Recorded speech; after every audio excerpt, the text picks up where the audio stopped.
చిగురుమామిడి మండల వ్యాప్తంగా పలు గ్రామాల్లో ముస్లిం సోదరులు ఈద్ ఉల్ ఫీతర్ రంజాన్ పర్వదినాన్ని పురస్కరించుకుని ఆయా గ్రామాల్లోని ఈద్గాలలో ఈద్ నమాజ్ను ఆచరించారు.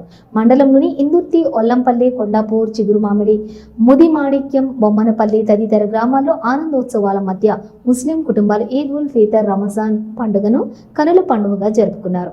గత 29 రోజుల పాటు పవిత్రమైన ఉపవాస దీక్షలు పాటించి అల్లాహ్ మెప్పు కోసం చివరి రోజైన శవ్వాళ నెల మొదటి రోజును ఈద్ ఉల్ ఫీతర్ పండుగ రోజున ప్రత్యేకమైన ప్రార్థనలు నిర్వహించారు.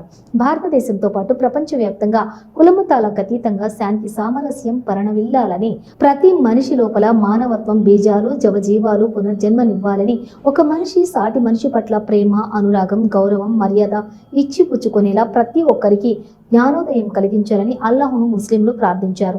ఈద్ ముబారక్ అంటూ ఒకరినొకరు ఆత్మీయంగా ఆలింగనం చేసుకుని పరస్పరం పండుగ శుభాకాంక్షలు తెలుపుకున్నారు. పరమత సహనం పాటిస్తూ మనిషి మానవత్వ కోణంలోనే జీవించారని శాంతి సందేశాన్ని ముస్లిం మత గురువులు చదివి వినిపించారు.